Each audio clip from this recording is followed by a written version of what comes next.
Noticias en Flash. Ya son las 2 de la tarde con 2 minutos. Hoy lunes, en Noticias en Flash. La opinión de Juan José Rodríguez Prats.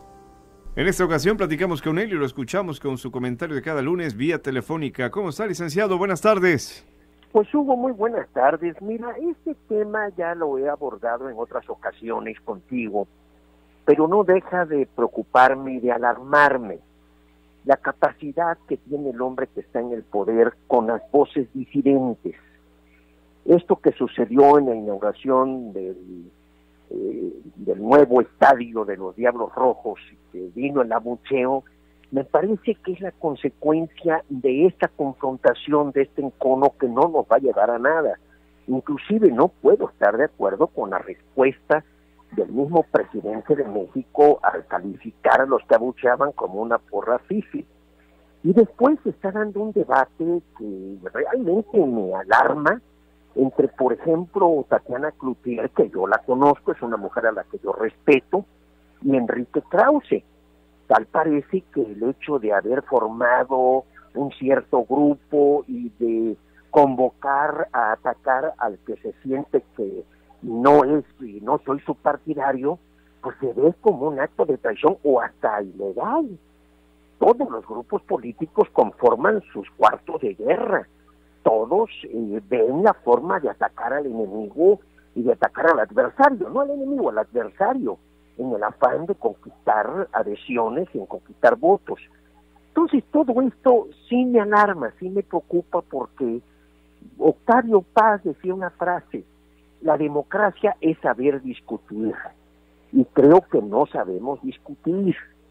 La descalificación, esto lo he dicho mucho porque estamos viendo también las sesiones en el Parlamento, en el Congreso, tanto a nivel federal como a nivel estatal, tanto en el Senado como en la Cámara de Diputados, y cómo estamos observando una verdadera carencia de lo que es una reflexión que está obligada a acudir a lo histórico, a lo jurídico, a lo ético.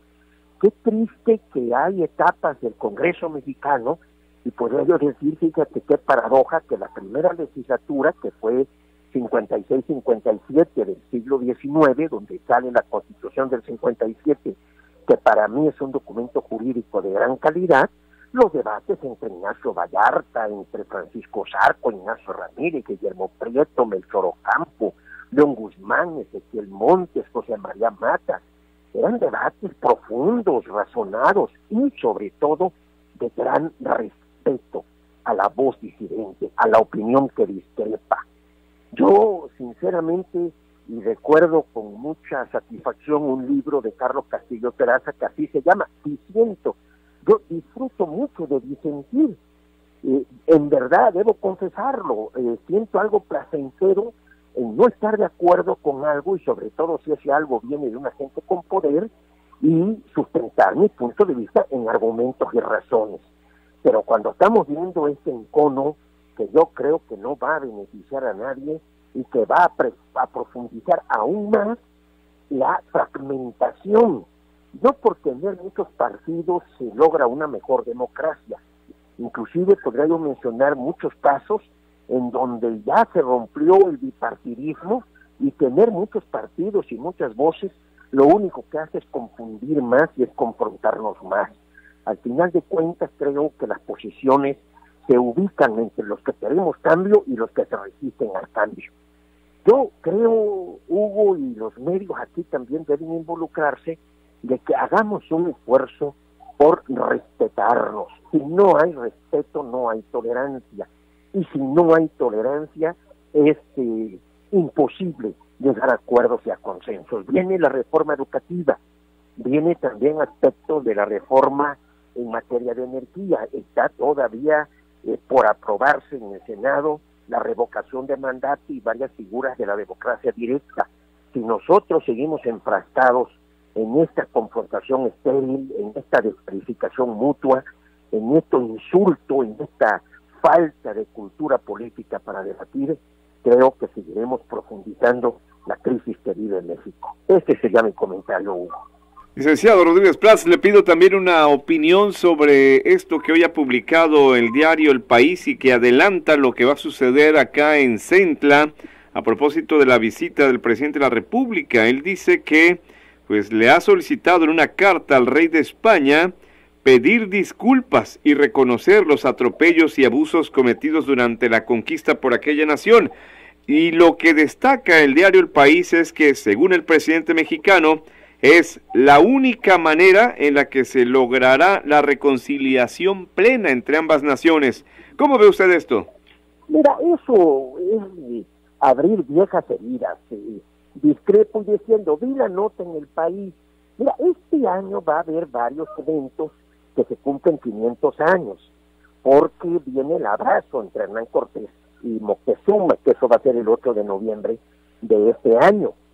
Y quiero decirte que de 1535, que vino el primer virrey, Antonio de Mendoza, hasta el último, que fue Juan José Ruiz, se me va ahorita el segundo, Ruiz Apodaca, que para mí fue el último virrey, porque después Juan O'Donoghue vino a firmar nada más los tratados de Córdoba.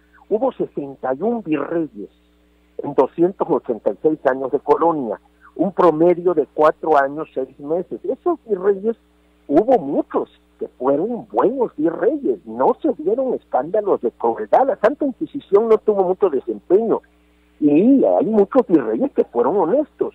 Entonces, esos 61 virreyes, si los dividimos en los años en que gobernaron, tuvieron un promedio de 4 años, 6 meses.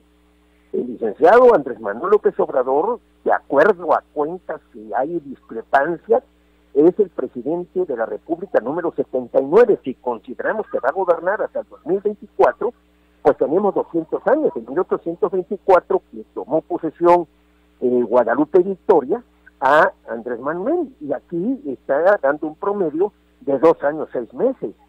Yo creo que esa frase de culpas del tiempo y no de España, y ahorita pedir una carta de disculpas, somos una mezcla, somos el mestizaje, lo decía Andrés Molina Enríquez, me parece que son hogueras que ya dejaron sus cenizas, dejemos de estar escarbando en cosas que nos llevan a dificultades y a confrontaciones y reparar más en lo que nos une. Ese sería mi comentario, Hugo, en relación a esta nota que efectivamente la vi y que va a ser todo el año. Es también cuando se celebró los 500 años en 1492, que inclusive hubo hasta agresiones a la estatua de Cristóbal Colón, y también se hablaba de que, y ahí sí estoy de acuerdo, no es conquista, es encuentro, porque tampoco descubrimiento, no, pues aquí estábamos, o mejor dicho, aquí estaba América, porque descubrimiento, que se descubrió, hubo un encuentro, pero yo creo que ahí debemos insistir más. ¿Quién no tiene sangre española? Que inclusive el viejo presidente Andrés Manuel la tiene, ahí le trajeron el acta de nacimiento de su abuelo. ¿Y quién no tiene sangre también indígena en lo que nos conformamos? Sinceramente creo que es algo que no nos llega a nada y que es una guerra más estéril que lo que pueda conducir. Y se le pone un aprieto al rey, porque el rey o el presidente Pedro Sánchez, pues va a ser muy difícil que nos envíe esa carta. Pues licenciado, como siempre, aprecio mucho sus comentarios y hasta una próxima ocasión. Muchísimas gracias, Hugo, un abrazo. Igualmente para usted, ya son las 2 de la tarde con 11 minutos. Club Campestre Villahermosa, el club en